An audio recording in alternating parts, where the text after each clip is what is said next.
నామానికి మహిమ కలుగును గాక. ఇప్పుడు వచ్చిన మీ అందరికీ యేసుక్రీస్తు వారి పేరిట ప్రత్యేకమైన వందనాలు. దేవుడు మనకి ఇచ్చినటువంటి ఈ గొప్ప సమయాన్ని బట్టి మనం దేవుని ఎంతో స్తుతించిన వారమే ఉన్నాము. చాలా మందికి ఇటువంటి సమయం లేదు, అంటే ఇటువంటి తరుణాలు లేవని. కాబట్టి ఈ రాత్రి మనం వాక్యంలో గ్రంథం పరిశుద్ధ గ్రంథం నుండి నిర్వాక్యాన్ని శ్రద్ధగా ఉంచండి.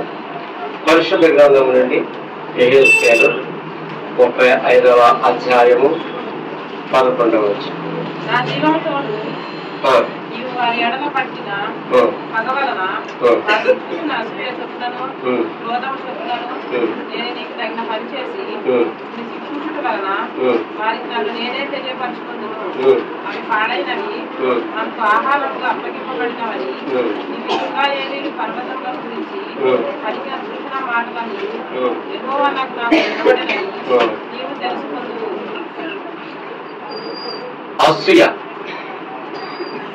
అసూయ వల్ల మనుషులు చచ్చిదరని బయలుదేరి.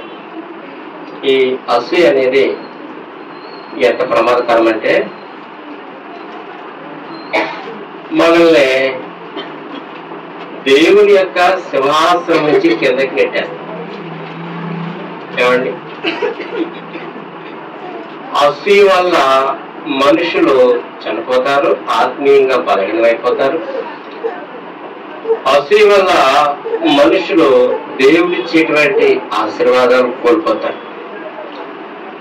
కాబట్టి మనం చాలా మట్టుకు ఏమని తలంచుకుంటామంటే ఈ అసూయ అనేటువంటి పాపము పెద్ద పాపం కాదులే అని చాలా మంది తలంచుకుంటారు. కానీ విషం అనేది ఒక బాటిల్ అంతా తాగవలసిన పని లేదు, ఒక డ్రాప్ వేసుకుని చనిపోతుంది. అవునా కాదు? అలాగే అసూయ అనేది మనిషి జీవితాన్ని ఏ రీతిగా పతనం చేస్తుందో, ఈ అసూయ వల్ల మనుషులు ఏ రీతిగా దేవుడి నుంచి దూరంగా కొట్టివేయబడతారో ఈ రాత్రి కాలం మనం కొన్ని విషయాలు జాగ్రత్తగా గమనించాలి. వాక్యం మనం వినివారమై నీవు దాని ప్రకారం జీవించకపోతే నీకు ఏ మేలు కాబట్టి రాత్రి చూడండి. పరిశుద్ధ గ్రంథం నుండి ఆది కాండము 37:11 వచనం చదువుకుందాం ఒకసారి. అతని సహోదరులు అసూయ అనే పాపం ఎవరిని విడిచిపెట్టదు. అసూయ అనే పాపం ఎవరిని విడిచిపెట్టదు. మీరు వాక్యాన్ని శ్రద్ధగా ఆలకించినట్లయితే యాకోబుకి ఎంతమంది పిల్లలు? ఎంతమంది అమ్మా కదా? అయితే యోసేపు 11వ వాడు. ఎంతమంది అండి? 11వ వాడు. లాస్ట్ బెన్యామీన్. ఈ యోసేపు తల్లి రాహేలు. అవునా? అయితే యాకోబు యోసేపును ప్రేమించి ఏం చేశాడంటే అన్నయ్యతో పెట్టుకునేవాడు. అన్నయ్యతో పెట్టుకుని చిన్న పిల్లడు కదా, నోడల పెద్దడు. యాకోబు యోసేపుకి చక్కటి అంగీ కుట్టాడు.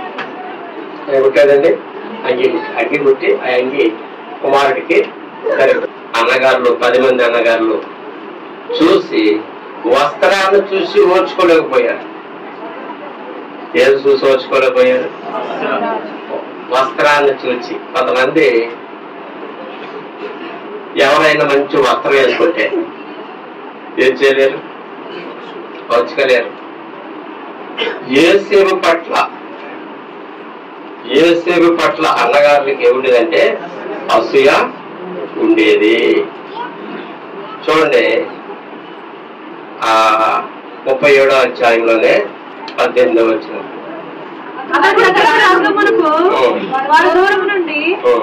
అతన్ని చూచి చంపుటకు దురాలోచన చేసిరి. వారు ఇదిగో ఈ కలలు కనువాడు వచ్చుచున్నాడు, వీరిని చంపి ఇక్కడున్న ఒక గుంటలో పారవేసి నష్టమృగం వీరిని తినివేసినని చెప్పుదము.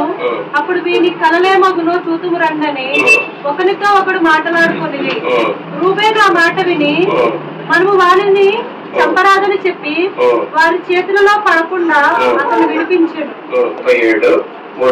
మరియు యోసేపు ఇశ్రాయేలు వృద్ధాప్య మంది పుట్టిన కుమారుడు కనుక తన కుమారులందరికంటే ఎక్కువగా అతన్ని ప్రేమించి అతని కొరకు విచిత్రమైన నిలుడు అంగి పుట్టించాను. ఈ అంగి చూసాడు ఏమొచ్చేసింది? జాగ్రత్తగా ఉండాలి మనం. ఎవరైనా ఒక బంగారు తాడేసుకుంటే నీళ్ళకి ఏమొస్తుంది? అసలు పాపం కదండి. ఈ 10 మంది అన్నగారులు ఎందుకు అడుక్కునేటువంటి స్థితికి వెళ్ళిపోయారంటే అసూయ. సొంత అన్నగారులే. ఎవరైనా ఒక మంచి వస్త్రం వేసుకుంటే అసూయ.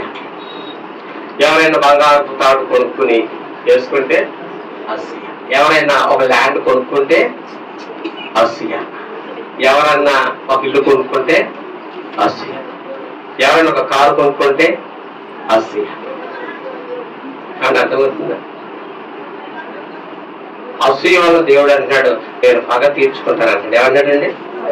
చూసారు, రాత్రి మనము అసూయ అనే పాపాన్ని మనం తీసివేసుకోవాలి. వస్త్రాన్ని బట్టి అసూయ, బంగారాన్ని బట్టి అసూయ. ఎవరైనా కష్టపడి మంచిగా డెవలప్ అవుతుంటే ఆల్రెడీ ఏమొచ్చేద్దే వాళ్ళ దగ్గర కొన్ని వ్యర్థమైన మాటలు మాట్లాడతారు. వచ్చేసారు, అమ్మా మీరు సంపాదించుకుంటున్నారు మంచిదే, మీరు అన్నం వండుకుంటే నాకు ఎంజి దొరుకుతుందనో ఆలోచన కదా. పక్కడు అన్నం వండుకుంటే మనకు ఎంజైనా దొరుకుతుందని ఆలోచన అనుకుండాలి. అవునా? పక్కడు అన్నం వండకపోతే నీకు ఏమంటారు? పక్కడు బాగుపడితేనే మనం బాగుపడతాం. అంతేనా? మన పక్క దేశం డెవలప్ అవుతేనే మనం బాగుంటాం. అలాగే మన పక్కడు బాగుంటేనే, మన అధికారి బాగుంటే మనకు జాబ్ ఉంటాం. ఎవరు డెవలప్ అవ్వకుండా నేను మీరు డెవలప్ కాగలరా? అది ఎప్పటికీ కాదు. అల్లగారులకు ఏమొచ్చేసిందంటే అసూయ వచ్చేసింది. సొంత బయట వాళ్ళ విషయం కాదు, మనం ఇంట్లో వాళ్ళ విషయమే చెప్తాం. చూసారు ఎంత భయంకరమైన అసూయ. ఈ అసూయను బట్టి దేవుడు వాళ్ళకి ఆహారం లేకుండా చేశాడు. నీ మీద ఎవరైనా అసూయ పడితే నీకేం ఇబ్బంది ఉండదు, కానీ అసూయ పడ్డ వ్యక్తికే నష్టం. అన్నీ కోల్పోతాడు. ఏం కోల్పోతారండి? ఇప్పుడు అసూయ పడి ఏమండి ఏసే మీద ఏసే వస్త్రాన్ని తీసేసి దానికి ఒక గొర్రె పిల్లను చంపి రక్తం పోసి పట్టుకెళ్ళి ఇదిగో ఇది ఎవరిదో కనిపెట్టాన్ని తండ్రికి ఇస్తే అయ్యో ఇది నా కుమారుని ఏడ్చాడు. అమ్మేసినటువంటి ఏసే ఐగుప్తు దేశంలో రాజులా బ్రతికాడు. కానీ ఎలా మాత్రం ఎలా ఉన్నారు? ఆహారం లేక అలమటించారు. అర్థమవుతుంది? అసూయ వల్ల ఏమైనా ఆశీర్వాదం ఉంటుందా? చెప్పండి అమ్మా, అసూయ వల్ల ఏమైనా ఆశీర్వాదం ఉంటుందా? మనం ఎప్పుడైనా ప్రార్థన చేయడం నేర్చుకోవడం నాకంటే నా పక్కడు దీవించినాడు అని ఎవరైతే ప్రార్థన చేస్తారో వాళ్ళ జీవితాల్లో గొప్ప ఆశీర్వాదాన్ని కారణం. ప్రభా నా పక్కడికి సాలరీ పెంచిన ఆయన, నా పక్కడికి ఆరోగ్యమే ప్రభా, వాడు దీవించు ప్రభా నువ్వు ఎప్పుడైతే ప్రార్థన చేయగలుగుతావో నిన్ను దేవుడు దీవించడం నేర్చుకుంటాడు. అవునా? ఎందుకని నీ ప్రార్థన నీకే తిరిగి వస్తుంది. నీ ప్రార్థన నీకే తిరిగి వస్తుంది. గుర్తుపెట్టుకో. వాళ్ళందరూ పాడైపోవాలి, నేను ఒక్కడే బాగున్నాను అనుకో, అందరూ బాగుపడతారు, మనం మాత్రం ఏమైపోతాం? గుర్తుపెట్టుకోండి. కాబట్టి కీర్తనలో చక్కని మాట ఉంటుంది. 109:17 శపించుట వారికి ప్రీతి కనుక అది వారి మీదకు వచ్చి ఉన్నది, దీవెన యందు వారికి ఇష్టం లేదు కనుక అది వారికి దూరం అయిన సరిపోతుంది. ఏముందండి?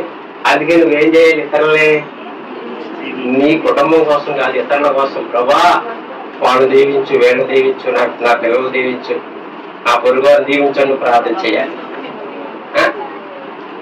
అసూయ ఎంత ప్రమాదం అండి. ఎవరైనా మంచిగా కష్టపడిగా సంపాదించుకునేది దొంగతనం చేసేదే కాదు కదా. వాళ్ళు మంచిగా కష్టపడుకుని రాకుండా పాడు చేయకుండా వేస్ట్ ఏం చేయకుండా నీట్గా పిల్లలకు ఒక మంచి వస్త్రము, భార్యకు ఒక మంచి శారీ, మంచి పాటి ఇలాగా సండే చక్కగా ఆ బిర్యానీ వండుకుని తింటుంటే కొన్నాళ్ళకి ఏమొచ్చేస్తుంది? ఆయన ఎప్పుడు బిర్యానీ తింటారు. నేను ఎప్పుడు ఇలాగే చేస్తారు. ఇది మనం ఏ విధంగా దాన్ని తీసుకోగలము? మంచి మనసుతో అంటున్నావా లేక వారవేంటానుతో అంటున్నావా? ప్రభా ఆ పక్కోడు ఎవరైనా కొంచెం చక్కగా గ్రీన్ వండుకొని ఖర్చు వాసన తీసుకుంటా కానీ ఉంటాను ప్రభా అనుకోవాలి అన్నా. అసూయ నువ్వు పాపం కాదనుకున్నావేమో. అసూయ వల్ల కడువు వస్తుంది, శ్రమ వస్తుంది, కంకి కాటకం అవుతుంది. అన్నగారులు సొంత తమ్ముడి మీద అసూయ పడ్డారు. అసూయతో ఉన్నవాళ్ళు ఎప్పటికైనా ఆశ్రయించుకున్నట్టు చరిత్ర ఎక్కడైనా ఉందా? లేదు కదా. ఒక రాజ్యంలో చాలా మంది ఉన్నారు, కానీ ఒక రాజ్యంలో కుమ్మరోడు సాకరోడు మీద అసూయపడ్డాడట. ఎవరి మీద? సాకరోడు అసూయపడ్డాడట. అసూయపడి రాజుగారి దగ్గరికి వెళ్ళి, అయ్యా సాకరోడు ఎంత పని చేయడం తెలుసా? మన రాజ్యంలో ఏనుగులన్నీ ఇప్పుడు నల్లగా ఉన్నాయండి, వాటిని తెల్లగా వాడు తోగలేదని చెప్పాడట. అంటే ఏనుగులు తోగే పని సాగకూడదా? మీ రాజుగారికి బుర్ర తక్కువ కదా. కొంతమందికి వయసు పెరుగుతుంది కానీ జ్ఞానం పెరుగుతాం తెలుసు మీకు. వయసును బట్టి జ్ఞానం కూడా తెచ్చుకోవాలి. రాజుగారు అన్నారు, ఏనుగు నల్లగొట్టి సాగకూడదు పని. నువ్వు ధరించుకున్న వస్త్రం నల్లగా ఉంటే ఎవరిని అడగాలి? సాకడు. ఆ సాకడానికి నువ్వు బట్టలిస్తే రాజుగారు మీరు ధరించిన బట్టలు నల్లగొండ ఏంటి అందంగా ఉంటుంది. ఆ ఊర్లోని ఏనుగు నల్లగొండ సాకడానికి సంబంధం ఏంటి? అసూయ. అది ఏంటంటే అసూయ ఉన్నప్పుడు ఏదో మాట వస్తుంది బయటికి తెలుసా. రాజుగారు అన్నాడు, ఆలోచించుకుంటా ఆయన పిలిపించండి అన్నాడు. సాగడు వచ్చే ఆ మహాప్రభు అని నిలబడ్డాడు. నీ మీద కంప్లైంట్ వచ్చింది. ఏంటి మహాప్రభు, మన రాజ్యంలో ఏనుగు నల్లగా ఉన్నాయంట, యాస్పురంగా కడుగుతుంది అన్నాడంట. వారం రోజులు ఏనుగులు తెల్లగా రాకపోతే నేనేం చేస్తాను? నేను చంపేస్తున్నానంట. అయ్యి బాబోయ్, ఇదేం బాగా ఇంటికి వెళ్ళిపోయాయి. భార్యతో సంప్రదిస్తున్నాడు. అమ్మాయి ఏంటి రాజుగారు ఇలా పిలిపించాను అడిగారు, ఏం చేయను అంటే ఆవిడందే మహా తెలివైనటువంటి భార్య. అయ్యా మరి ఏనుగులు తెల్లగా రావాలంటే కొండ, ఏనుగు పట్టి కొండ ఉంటే కొండ ఒట్టు పెడతాం కదా మన బట్టలు. ఏనుగు పట్టి కొండ తయారు చేసి కుమారుడు ఇమ్మని చెప్పాను రాజుగారి దగ్గరికి. అప్పుడు తెల్లారు రాజుగారి, అయ్యా నిజమే అప్పుడు అదే వారం రోజుల్లో ఏనుగులు ఏమవుతాయి? తెల్లగా వచ్చేస్తాయి. కానీ ఒక చిన్న మనవారు నేను చెప్పాను, కుమారుడు పిలిపించి మరి ఉడక పెట్టాలి కదండి ఏనుగుని, సోడ వేసి ఏనుగు పట్టేటువంటి కొండోడు తయారు చేసేమన్నాను. రే అది పిలిపించండి రా, ఈ బుర్రని రాజు రే అది పిలిపించండి రా అంటే ఆడన్నట్టు వచ్చి మా ప్రభు అన్నాడంట. రేగో ఏనుగు పట్టేటువంటి కొండోటి తయారు చేసి సాగడికి ఇచ్చే, నువ్వు అన్నమాట ప్రకారం ఏం వెళ్ళమంటాయి? తెల్లగా ఉంటాయి. ఇప్పుడు చచ్చిపోయాడు. ఎవరు తాకున్నదే వారి గారు వచ్చేసి. అవునా? కానీ ఏనుగు కాలేస్తే కొండ ఆగుతా? రాజుగారి కాలు పడిపోయాడు. అయ్యా క్షమించండి, అసూయతో మన అసూయ తిరిగి ఎక్కడ వస్తుందా? మనకే వస్తుంది. అన్నగారు ఏసే మీద అసూయ పడి చేసిన పనికి ఎంత నష్టపోయారు. కానీ ఏసేపు ఆయనకి చేసిన నష్టాన్ని ఇప్పుడు గుర్తించుకోలేదు. కానీ ఆయన అన్నాడు, దేవుడు మనకి ఇది మేలుకే చేసి గుర్తుపెట్టుకోండి కదా. అసూయ వల్ల మనము ఎంత నష్టపోతాం, ఏమైపోతామండి? ఆది కాండము 30:1 రాహేలు తాను యాకోబునకు పిల్లలు కలగకపోవట చూచి తన అక్క యందు అసూయపడి చదవం కింద మాట. అసూయపడి యాకోబుతో, నాకు గర్భఫలము నిమ్ము, లేని ఎడలా నేను చచ్చేదనా. నేను ఇంట్లో అక్క చెల్లెలు ఏముంటది? అసూయ. ఏమండి సొంత ఏమండి రాహేలు పెద్దదే కదండి. రాహేలు చిన్నది, లేయా పెద్ద. ఒకే గర్భాన్ని పుట్టినోళ్ళు, కానీ ఒకరి మీద ఒకరికి ఏముండిపోయింది? అసూయ. గుర్తెట్టుకోండి, అసూయ దేవుడు మెచ్చేటువంటి కార్యం కాదు. అసూయ ఎంత ప్రమాదము, అసూయ ప్రమాదమే. మనం అసూయ లేని వారుగా ఉండాలి. దేవుడు తన గర్భమును మూసిన పిల్లలదంటే భర్త ఏం చేస్తాడండి? ఆయన అన్నాడు, వెళ్ళి దేవుడిని వేడుకో, దేవుడిని బ్రతిమాలుకో, ఆ దేవుని పని కదా. అసూయ పడిను అంటే ఈమెకు పిల్లలు పుట్టడం వల్ల, ఆమెకు పిల్లలు లేకపోవడం వల్ల అసూయ. అంటే అర్థం ఏంటంటే ఇతరులకు కలిగినప్పుడు, ఇతరులు కొంచెం మంచిగా ఉన్నప్పుడు సొంత అక్కజీవుల్లో ఏమొచ్చేస్తుంది? వేగం వచ్చేస్తుంది, అసూయ వచ్చేస్తుంది. నాకు ఎక్కువ ఇచ్చావు, ఆమెకు తక్కువ ఇచ్చావు, ఆమెకు ఎక్కువ ఇచ్చావు, నాకు తక్కువ ఇచ్చావు. అసూయ వల్ల ఎన్నడూ ఆశీర్వాదం అనేది ఉండదు. సొంత అన్నగారులు యేసేపు మీద, సొంత సహోదరి ఏమండి లేయ మీద పడనంట అసూయ. ఒక మారు మనసు పొందిన, నిజమైన మారు మనసు పొందితే మనము అసూయ లేని వారుగా ఉండాలి. అసూయ ప్రమాదం. అసూయ నేను సంతోషం లేకుండా చేస్తాను, అసూయ నీకు నెమ్మది లేకుండా చేస్తాను. ఆ కోడికి మార్కులు ఎక్కువ వస్తే మనకు అసూయ వచ్చేస్తాను. ఇది సైతానికి స్వభావం. ఏ స్వభావం అండి? ఒక తల్లికి పుట్టినోడు అందరూ ఒకేలాగా ఉంటారు కదా. వారు వారి స్థితిగతులు బట్టి వారు విస్తరించినప్పుడు మనము నిజంగా యేసు ప్రభు ప్రేమ కలిగిన వారు పోతే, ప్రభు నా సహోదరుని దీవించినందుకు వందనాలు, ఆమెకు వస్తు వాహనాలు ఇచ్చిన, విల్లు ఇచ్చిన వందనాలు ప్రభు అని మనం ప్రార్థన చేయాలి. కానీ నువ్వే సంపాదన చేసుకుంటావు అని అనుకుంటా. మనకేమని వచ్చేస్తే అసూయమని వచ్చేస్తాయండి. అసూయ ఉన్నవాడు ఏ ప్రాంతం వెళ్ళినా, ఏ దేశం వెళ్ళినా, ఎక్కడికి వెళ్ళినా ఏ ఆశీర్వాదం అనేది ఉండదు. జాగ్రత్త, అసూయను తీసేయి రాత్రి అని మనము ప్రభు నాలో అసూయ తీసే ప్రభు అని నువ్వు యేసు ప్రభు పాదాలు పట్టుకోవాలి. అసూయ ప్రమాదం నీకు కదండి. ఇతరులు దీవించబడుతున్నప్పుడు, ఇతరులు మంచిగా ఉన్నప్పుడు, ఇతరులు జుట్టు కొంచెం బాగా ఉంటే అప్పుడు కూడా వచ్చేది అసూయ కదండి. ఇతరుల పిల్లలకు కొంచెం మార్కులు ఎక్కువ వచ్చి వాళ్ళకి ఏదైనా మంచి ఉద్యోగం వస్తే, ఇతరులు కొంచెం సాలరీ ఎక్కువ వస్తే, వాళ్ళు ఏదైనా వ్యాపారం చేసుకుంటామంటే అసూయ. లేదు ప్రభా, ఈ అసూయ వల్ల ఎంత నష్టం, తీసే ప్రభా అని మనం ఏం చేయాలి? ప్రార్థన చేయాలి. రాహేలు అసూయ పడింది కదా, చూడండి ఎంత నష్టం అది. అంతేకాదు చూడండి ఆదికాండంలోనే 26:14 అతనికి గొర్రెల ఆస్తియు, అతనికి గొర్రెల ఆస్తియు, గొడ్ల ఆస్తియు, దాసులు గొప్ప సమూహమును కలిగినందున ఫిలిష్తీయులు అతని యందు అసూయపడిరి. ఎవరిలో? ఫిలిష్తీయులు అసూయపడ్డారంట. చూసారా, ఇస్సాకు ఆ ప్రాంతంలో విస్తరించినప్పుడు, దేవుడు అతన్ని దీవించినప్పుడు ఏమండి ఆ దేశ ప్రజలకి ఏమొచ్చేసిందమ్మా? అసూయ వచ్చేసింది. ఏమండి అసూయ వల్ల మనం ఏమైనా సంపాదించగలమా? నువ్వు సుఖముగా సంతోషంగా ఉండాలంటే ఏమండి మనమంట ఆ తిమోతిలో రాసినటువంటి విధంగా రాజులందరి కోసము, ప్రజలందరి కోసం ఏం చేయాలి? క్షేమం కోసం ప్రార్థన చేయాలి. ప్రభా, నేను ఎలాగో సంపాదించుకోలేకపోతున్నాను, కానీ నా పక్కన వారికి సహాయం చేయండి, నా సొంత సహోదరికి సహాయం చేయండి అని మనం ప్రార్థన చేయాలి. అసూయ పడకూడదు. వాడు ఎదుగుతున్నప్పుడు, చక్కగా ఏమైనా కొంటున్నప్పుడు, ఏ మంచి సారి ధరించినప్పుడు, నీకంటే హుందాగా వాళ్ళు జీవించినప్పుడు వాళ్ళు మనము విషపు చూపు చూడకూడదు. దానివల్ల నువ్వు ఎంత ఆశీర్వాదాన్ని కోల్పోతావో నీకు తెలియదు కదా. ఎంతో నష్టము. ఫిలిష్తీయులు ఇస్సాకు యొక్క ఆశీర్వాదం చూసి యెహోవా ఆయన ఎందున్నాడు కాబట్టి ఆయన దేవుడు దీవించినప్పుడు ఆ దేశ ప్రజలు అనుకున్నారంటే, అరే మన దేశంలోకి వచ్చి ఎంత విస్తరించేశాడని అసూయ పడ్డారు. ఏమన్నారండి? అసూయ మనసు కొంతమంది అసూయ తీసుకోలేరు. ఇతరుల విషయాల్లో అసూయ తీసుకోవాలి. రాత్రి ఏం చేయాలండి? తీసేయాల. మనసు ప్రభుత్వం చెప్పాలి, అసూయ మాకు లేదండి అంటారా? సైతాన్ని అందరిని ఎవరిని విడిచిపెట్టడం? ఎవరిని విడిచిపెట్టుకో. వస్త్రాల కాడ నుంచి ప్రారంభమవుతుంది అసూయ. ఏమవుతుందండి? వస్త్రాల నుంచి స్టార్ట్ అవుతుంది నీళ్ళు అసూయ. వాళ్ళు నాకంటే మంచి బట్టలు కట్టుకున్నారు, నాకంటే బాగా సంపాదించుకున్నారు, నాకంటే చిన్నోళ్ళే, నాకంటే వెనకాల వచ్చారు కానీ ఏం సంపాదించుకున్నారండి. అలా ఆవిడకి మాట బంగారం కొనేటండి. ఆయన రమ్మంటాడు కదా కిరణ్ కుమార్ గారు, రండి ఒకసారి అంటున్నాడు, ఈ నీళ్ళు జబ్బులు వేసుకొచ్చేస్తున్నాడు.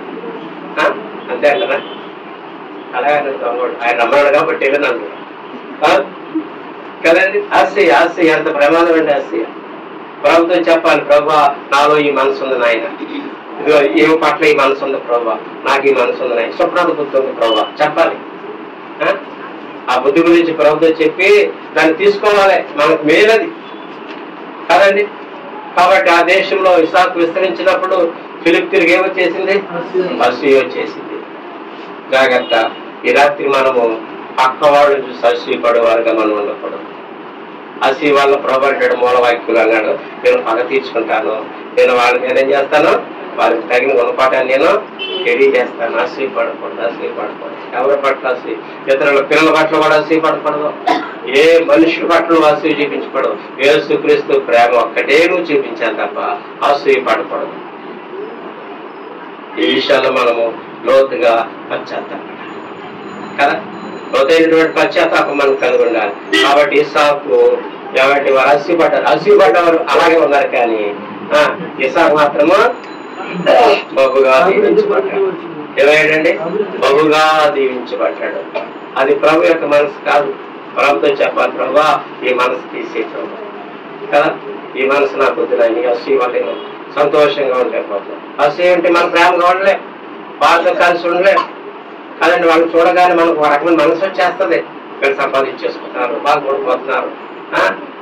ఎవరిచ్చేది? దేవుడిచ్చేది. కాబట్టి మనం ఎందుకు వాళ్ళ మీద అటువంటి మనసు మనం పడాలి? గొర్రెలు గొడ్లు ఎవరు అనేకమైన విస్తరిస్తున్నప్పుడు ఫిలిప్తీయులకు ఏమొచ్చింది? అదే మనసు నేటి సంఘాల్లో మన దేశంలో అనేక మంది ఒకరి పట్ల ఒకరు సొంత అన్నదమ్ముల్లో ఒకటి ఏముందండి, ఆ అన్నగారు ఇల్లు కట్టుకుంటే తమ్ముడికి అసూయ, సొంత అన్నగారు ఇల్లు కట్టుకుంటుంటే ఆ ఏమండి అన్నదమ్ములకి లేదా అక్క చెల్లెలకి ఏమొచ్చేస్తుంది? అసూయ. గుర్తుపెట్టుకోండి, ఈ మనసు ఉండకూడదు నీకు. ఈ మనసు వల్ల నీకు ఏ ఆశీర్వాదం ఉండదని వాక్యం సెలవిచ్చింది. ఒకవేళ మనసు ఉంటే ఈ రాత్రి ప్రభు ఆశీర్వాదం దీవించబడలేకపోయాను, ఆయన నన్ను క్షమించు కదా. అని నువ్వేం కావాలి? పశ్చాత్తాపడాలి, ఒప్పుకోవాలని, అది విడిచిపెట్టేయాలి కదండి. అంతేకాదు కీర్తన 116 వచనంలో కూడా మోషే మీద ఆశీపడ్డారంట.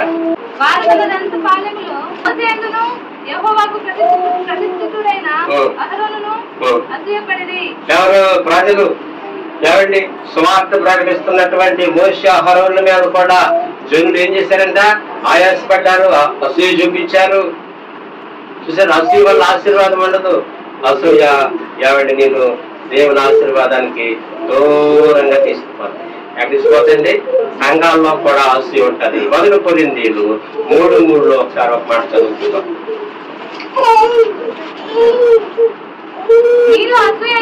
మీలో అసూయయు కలహమును ఉండగా మీరు శరీర సంబంధులై ఏముందండి సంఘంలోను? పౌలు గారు చదివిస్తున్నారు, మీలో అసూయ ఉన్నది, సంఘంలో ఏముండకూడదు? అసూయ ఉండకూడదు. ఒకరి పట్ల ఒకరు మనం యేసుక్రీస్తు ప్రేమే కలిగి ఉండాలి, అంతకు మించి ఏమీ కలిగి ఉండదు. అది దృష్టికి సంబంధించింది కదా. ఒకరి పట్ల ఒకరు మనం ఏం కలిగి ఉండాలండి? యేసుక్రీస్తు యొక్క ప్రేమ, పవిత్రమైన ప్రేమ కలిగి ఉండాలి. అలా ఎవరంటారో వారు ధన్యులు కదా. సంఘానికి వచ్చేవాళ్ళు అలా ఉంటారా? వాళ్ళు గోధుమలతో పాటు గురువులు ఏమవుతాయండి? పెరుగుతూ ఉంటాయి. గుర్తుపెట్టుకోండి కదా. బియ్యంలో కూడా పెట్టలు ఉంటాయి. ఏముంటాయండి? కలిసే ఉంటాయి. జాగ్రత్త. సిలువ క్రీస్తుని తప్ప మరి ఎవరు చూడకూడదు. సంఘాల్లో ఏమన్నదంటండి? అసూయ కనపడుతుంది. ఒకరి పట్ల ఒకరికి ప్రేమగా మనసుకి మాట్లాడలేరు. సిస్టర్ బాగున్నారా, ప్రైజ్ లాడ్, నా కోసం ప్రేయర్ చేయండి, ప్రార్థన రిక్వెస్ట్ అడగలను అడగలుగుతున్నావా? ఆమె ఏమన్నా ఒక సహోదరిని దేవుడు తీయేస్తే ఉన్న సహోదరికి ఏమొచ్చేస్తే ఎందుకు అలాగే? మనం అందరి కోసం ప్రార్థన చేయ ప్రభా, మా సంఘానికి వస్తున్న వాళ్ళందరి కార్లు ఇచ్చే ప్రభా, ఇల్లు ఇచ్చే ప్రభా చేసే ఎప్పుడైనా అలాగే చేశారు ప్రార్థన.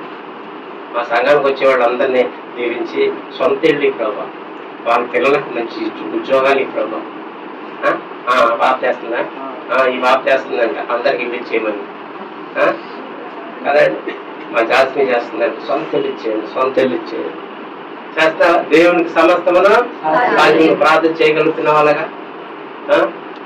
మా సంఘంలోకి వచ్చినోడికి ఆరోగ్యమే ప్రభా, ఆశీర్వాదం మీరైనా వాళ్ళు దీవించు, వాళ్ళ దగ్గర డబ్బులు ఉంటే నేను అప్పుడుతున్నట్టు ఇస్తాను కదా ప్రభా అని ప్రార్థన చేయగలుగుతున్నావా కదా.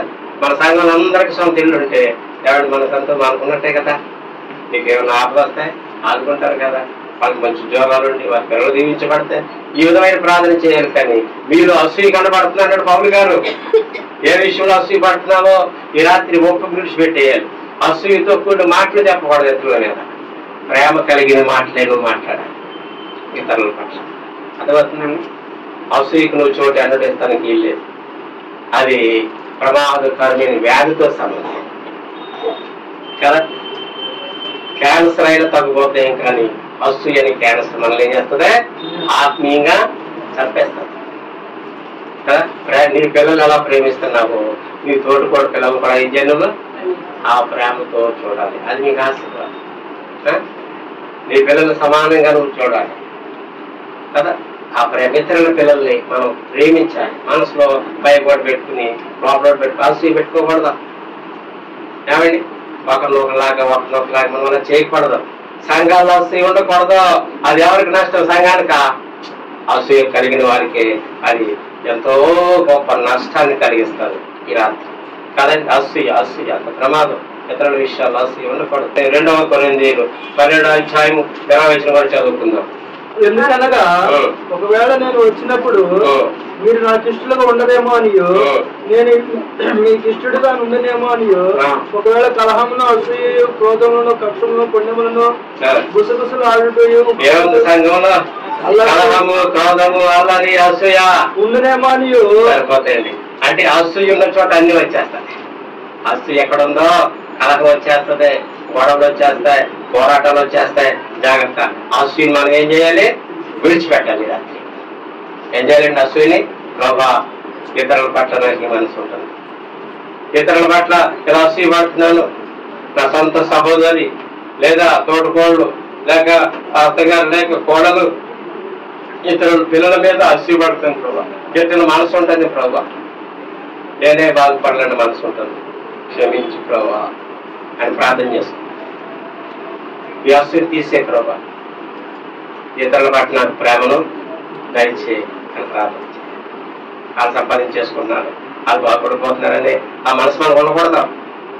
నువ్వు అందరి కోసం ప్రార్థన చేయాలి. సంఘంలో అందరి కోసం క్షేమం కోసం ఏం చేయాలి? నువ్వు ప్రభా మా సంఘంలో అందరిని దీవించవా, కాపాడవాలి, ప్రార్థన చేయాలి. అసూయ పడకూడదు. సంఘాల్లో ఏముండకూడదండి? అసూయ, గుసగుసలు, కలహములు, వేదములు ఉండకూడదు. దుష్టుడు పని అది. గలతీయులు రాసిన పత్రిక 5:26 కూడా చదువుకుందాం. ఒకరినొకరు వివాదము రేపకయు ఒకరి యందు ఒకరు ఏం పడకూడదా? పడుతున్నావా? ఒకరి యందు ఒకరు అసూయ పడుతున్నావా?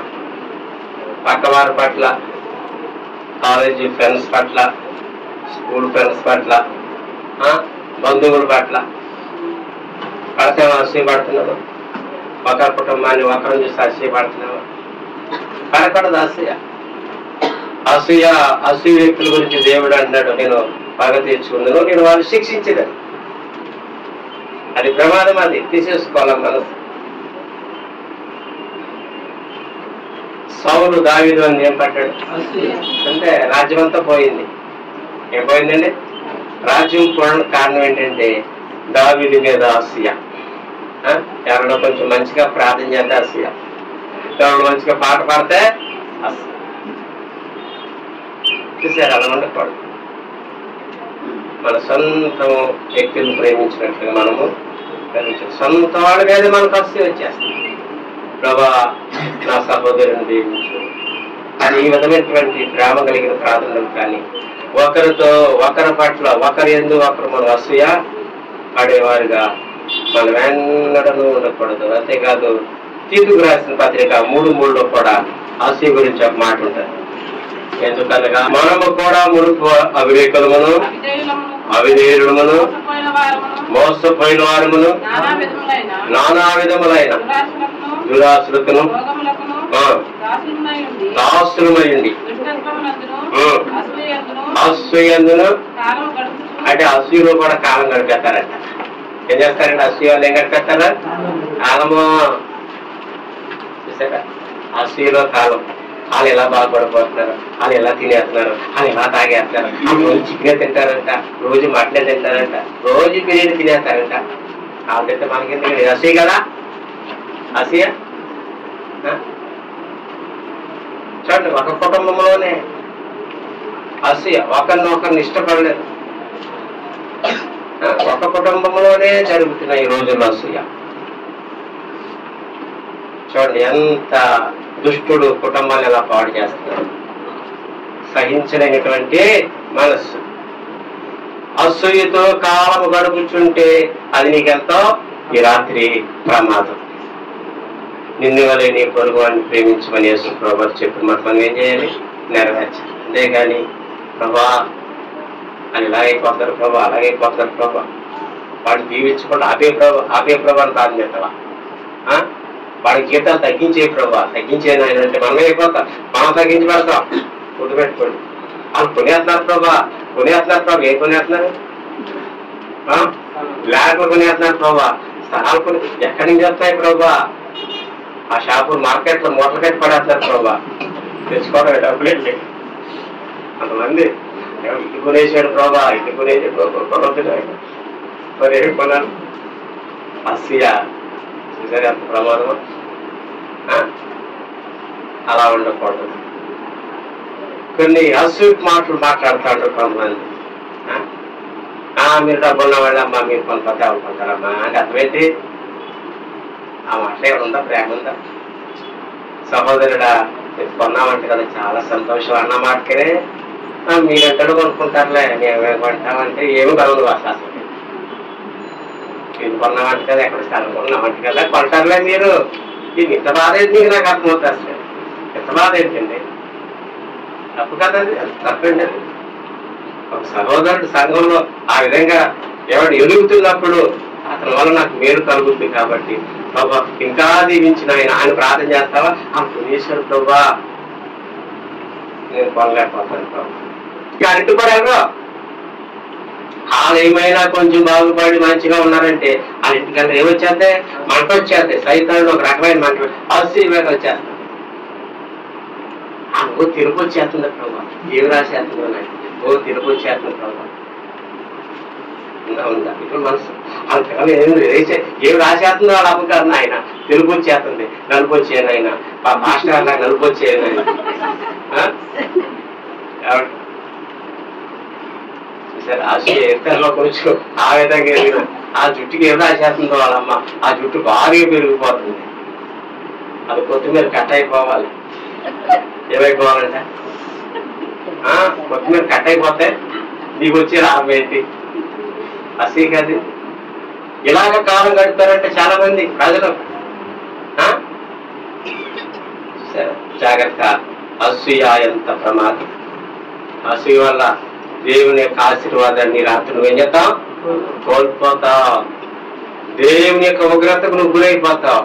ప్రభా నా సహోదరుని దీవించు, ఆశీర్వదించు, వారి పిల్లలు చదువులు దీవించు అని నువ్వు ప్రార్థన చేయవలసింది. నీవు వాళ్ళు బాధపడిపోతున్నారు, వాళ్ళు తినేస్తున్నారు. వాళ్ళు ఈ రకమైనటువంటి అసూయను ఎన్నడు కనపరచు. బాధగా మాట్లాడకూడదు. స్థలం కొనుక్కుంటే దేవుని స్తోత్రం అని చెప్పు, ఇల్లు కొనుక్కుంటే దేవుని స్తోత్రం అని చెప్పు. వారి పిల్లలకు ఉద్యోగాలు వస్తే ప్రభా మీకు వదనం అని చెప్పారు. కానీ మీ పిల్లలకి వస్తాయిలే ఉద్యోగాలు. మీరే కొనుక్కుంటారు ఇల్లు, మీరే కొనుక్కుంటారు కార్లు. ఏంటిది? అసీ ఉందని అర్థమవుతుందా లేదా? కుసకుసలు అంటే ఏంటంటే కుసకుసలు కొనేసారంటే కొనుక్కోతా. సంఘాలు ఏమున్నాయట? గుసగుసలో. మరి అలా ఏం చేస్తున్నాడు? రాత్రి పోతున్నాడు, చేసుకుని తొలగొండ తెలుగు ఏం చేస్తున్నాడు? దీనికోసం బ్యాంకు లాకర్లను ఓపెన్ చేస్తుంటే తెచ్చేస్తాడు, కొనేస్తాడు. దేవుడు దీవించాడు, ప్రార్థన చేస్తాం కదా. సంఘాల్లో ఇలాగా కాలక్షేపం అసూయతో కాలం గడుపుతుంటే నువ్వు అలాగే ఉంటావు. మనం ఎప్పుడు కూడా ఆశీర్వాదం పొందలేము. జాగ్రత్త. అసూయ ప్రభు ఈ ఆత్మల నుండి అర్థమవుతుందండి. కాబట్టి అసూయ చేత వారు కాలమును గడపద్దు, ప్రార్థనతో కాలం గడపాలి. నువ్వు ఇతరుల కోసం ఎంత ఎక్కువ వాళ్ళ ఆశీర్వాదం కోసం ప్రార్థన చేస్తావో అంత ఆశీర్వాదం. ఒక బాలు ఎంత గట్టిగా గోడకేసి పడతావో అంత వేగంగా నీ మీదకే వస్తుంది. మన కీర్తనలో చదువుకున్నాం కదా, ఏంటది ఆ వాక్యం? శపించుట వారికి ప్రీతి కనుక నువ్వేం చేస్తున్నావు అది నీ మీదకే అది వచ్చేస్తుంది. అట్లా దీవెన ఇతరులు దీవించడం నీకు ఇష్టం లేదు కాబట్టి అది వారికి దూరం అది ఎప్పటికే దూరం అయిపోయింది. ఇతరుల కోసం ప్రార్థించి అది ఇల్లు ఇచ్చే ప్రభావ, ఉద్యోగం ప్రభావ, ఆరోగ్యం అంటే అది నీకు వస్తుంది. వాళ్ళకి ఆరోగ్యం పోవాలి, ఉద్యోగం పోవాలి, అన్ని పోవాలంటే అది నీకు వస్తుంది. అదే మాట. మొదటి పేతురు 2:2 చదువు. సమస్తమైన దుష్టత్వమును, సమస్తమైన కపటమును, వేషధారణయు, అసూయను ఏం మానేయాలి? ఆకారంగా మనం ఏం మానేద్దాం? అసూయ మానేద్దాం. మనం నేర్చుకున్నది ఏంటి సబ్జెక్ట్? అసూయ. ఇప్పుడు మనం ఏం మానేయాలి? అసూయ మానేయాలి. అసూయ మానేస్తే అప్పుడు మనము పచ్చగా ఉంటాం. ఏమంటామండి? ఎవరైనా ఏమైనా బాగుపడితే కొంతమంది ఏడుస్తారు. ఎంత తప్పండి అది? ఎంత పొరపాటు అది! ఈ రాత్రి యేసు ప్రభువు చెప్తున్నారు, అది మానే అంట నీతో. ఏది మానేయాలి? అసూయ పడతా మానేయాలి. అసూయతో గుసగుసలాడుతూ మానేయాలి. దేవుడు ఒక్కొక్కరిని ఒక్కొక్క రీతిగా తీరుస్తాడు. ఒకవేళ నీకు ఆశీర్వాదం కావాలంటే ఇతరుల కోసం ప్రార్థించి. మనం కొన్ని మంగళవారం మనకి గృహకూటాలు ఉంటాయి, వెళ్ళి ప్రార్థన చేస్తున్నాం ఆ కుటుంబం కోసం. అంటే ఆ కుటుంబానికి మేలు కలుగుతాయి. నీకు కలగదా? అక్కడ ఏమైనా ప్రార్థన చేసావు ఆ ప్రార్థన అంతా కూడా నీకు వస్తుంది. ఈ రాత్రి మనము అసూయని మానేద్దాం. ఏమన్నదేమండి? అసూయని మానేద్దాం. ఒకసారి మూలవాక్యంలోకి వెళ్దాం, ఎహెజ్కేలులోకి వెళ్దాం. 35:11. నా జీవం తోడు వారికి నీవు చూపున అసూయ చొప్పున క్రోధము చొప్పునను నేను నీకు తగిన పని చేసి నీకు ఎందుకు శిక్ష వచ్చిందంటే వారి పట్ల నువ్వు చూపిన అసూయ. అర్థమవుతుందండి? అసూయని మనం రాత్రి నేర్చుకుంటాం. అవునా? ఆయన పట్ల బట్టి వారి పట్ల నువ్వు చూపిన అసూయను బట్టి నేనేం చేస్తాను? నేను శిక్షించేదను. శిక్ష నువ్వు తప్పించుకోవాలంటే లాస్ట్ వాక్యంలో మనం ఏం చదువుకున్నామంటే పేతురులో అసూయ మానేది. ఏమనేదామండి? సౌలుకి 1000 కొలదయు, దావీదుకి 10,000 కొలది అన్న ఒక్క మాట సౌలుకి ఇనుసొప్పుగా లేదంట. ఏం లేదండి? ఇతరుల గురించి కొంచెం మంచిగా చెప్పినా పొగిడినా కొంతమందికి ఏముండదా? చెప్పాలండి, ఏం కాదు, మీరు అనుకున్నంత మంచిదేం కాదంట. అంటే అర్థం ఏంటి? ఏంటంటే అది ఇతరుల గురించి పొగడటం, మెచ్చుకోవడం కొంతమందికి ఇష్టం ఉండదు, తట్టుకోలేదు కొంతమంది. అదే అసూయ. ఈ 10,000 వేల అన్నప్పటికీ సౌలుకి ఏమొచ్చేసిందంటే కళ్ళల్లోకి అసూయ వచ్చేసింది. విషప చూపు అని ఉంది. అక్కడ ఏముందండి? విషప చూపు. ఈ రాత్రి విడిచిపెట్టాను. అసూయ చూపించిన సౌలు కనపడలేదు. అసూయ ఏమండి గురైనటువంటి దావీదు మాత్రం అంతకంతకు ఈ రాత్రి మనం కూడా అసూయని మానేద్దాం, సరి చేసుకుందాం. ఆ మాటలు, ఆ గుసగుసలు, సొంత సహోదరుల పట్ల, సొంత బిడ్డల పట్ల అసూయ పడటం, వారలేకపోవటం కదా, ఇవన్నీ రాత్రి విడిచిపెట్టేసి నిర్మలమైనటువంటి మనసు కోసమే, పరిశుద్ధమైన జీవితం కోసమే ప్రభు యొక్క పాదాలు పట్టుకున్నాం. యేసు ప్రభు యొక్క మనస్సును అడుగుదాం. ఈ రాత్రి కల్వరి సిలువ ఎద్దకు వెళదాం. సిలువ ఎద్దకు వెళ్ళి, ప్రభా నా అసూయను బట్టి నువ్వు పడవ పడ్డావు, నా అసూయను బట్టి మీకు మొలకిరేటం పెట్టారు, నా అసూయను బట్టి మిమ్మల్ని పడాలతో కొట్టారు ప్రభా, రైతు క్షమించండి. కల్వరి సిలువ ఎద్దకు వెళదాం, ప్రార్థన చేసుకుందాం. పరిశుద్ధులైన తండ్రి, వందనములు, స్తోత్రములు. ఈ రాత్రి అసూయ నాయన నిమిత్తమే అసూయను గురించి మీరు మాతో సెలవిచ్చారు. నిజమే, ఇతరుల పట్ల అసూయ, విశ్వాసుల పట్ల అసూయ, తోటి సేవకుల పట్ల అసూయ, ఇరుగు పొరుగు వారి పట్ల అసూయ, ఎవరైనా పొగిడితే వారి పట్ల అసూయ వచ్చేస్తుంది. ఎవరైనా నా ముందు పొగిడినా, గొప్పగా చెప్పినా అసూయ వచ్చేస్తుంది. ఎవరైనా ప్రార్థన బాగా చేస్తారంటే అసూయ వచ్చేస్తుంది. పాట పాడతారంటే అసూయ, పలానా పిల్లలు మంచిగా చదువుతున్నారంటే అసూయ వచ్చేస్తుంది. ఎవరి పిల్లలైనా మంచి వస్త్రాలు ధరిస్తే అసూయ వచ్చేస్తుంది. ప్రభా దయతో ఈ మన సేవలో ఉండకుండా మీరు తీసివేయాలి. అది ఒప్పుకుంటాను. సాగిపోతుంది. మంచి మనసే ఉంటుంది. దావీదు లాంటి మనిషి, యేసేపు లాంటి మనిషి అని వాడు నన్ను పొందనాలు. అసూయ ఆత్మ ఎవరి మీద ఏర్పాటు చేయకుండా అసూయ వల్ల ఎంత కరువు, నష్టం, మరణం, ఆశీర్వాదం ఉంది ప్రభా. రాత్రి వాక్యం దీవించిన వాడుకున్నంత మహిమ తెచ్చుకోండి. మా ప్రియులో కొంతమంది అప్పుడేస్తున్నారు, వారి జాబులు దీవించిన ప్రభావ. చేతి పనులు ఉన్నవారు వృత్తులను దీవించండి. స్టూడెంట్స్ ఉన్నారు, degree, 10th, intermediate, diploma, BTech, MTech పిల్లలందరినీ మీరు దీవించి టీచర్ని దర్శించండి. మా ప్రభావ గర్భఫలమైన వారికి గర్భఫలం ఇచ్చేయండి. చట్ట బిడ్డలు దర్శించి బలహీన ముట్టి స్వస్థపరచండి. మారు మనసు రక్షణ బిడ్డలు దయచేయండి. మీకోసము మంచి సాక్షులుగా జీవించే వారిని మీరు గమనించండి. ఈ పరిచర్య మీరు ఆఖరి వరకు మీరు ఇచ్చారు బట్టి మీకు తప్పు చేయకుండా సహాయం చేస్తారు. వాడుకున్నాం మహిమంగాలతో మీరు పొందుకోండి. సంఘమంతా ప్రభావ తిరిగి వెళుచుండగా మా దేవ మీరు తోడుగా ఉండమని, నాయన వారి గృహాలకు కూడా మీరు క్షేమంగా చార్చమని వేడుకొంచండి ప్రభావ. మరి సంఘాన్ని ప్రేమించి రామకృష్ణ అనేటువంటి సహోదరుడు సంఘానికి మా ప్రభావ ప్రార్థించినందుకే కృతజ్ఞత కలిగి రోజుగా కూడా తీసుకురాని ప్రదర్శించడానికి దీవించండి. పెడుచుండగా తోడుగా గొప్పనామాలు అడుగుతున్నాము తండ్రి. ఆమేన్. ఆమేన్. మన తండ్రి దేవుని ప్రేమ, యేసుక్రీస్తు వారి కృప, పరిశుద్ధాత్మ సదాకాలం సంఘానికి తోడైనను గాక. ఆమేన్. ఆమేన్.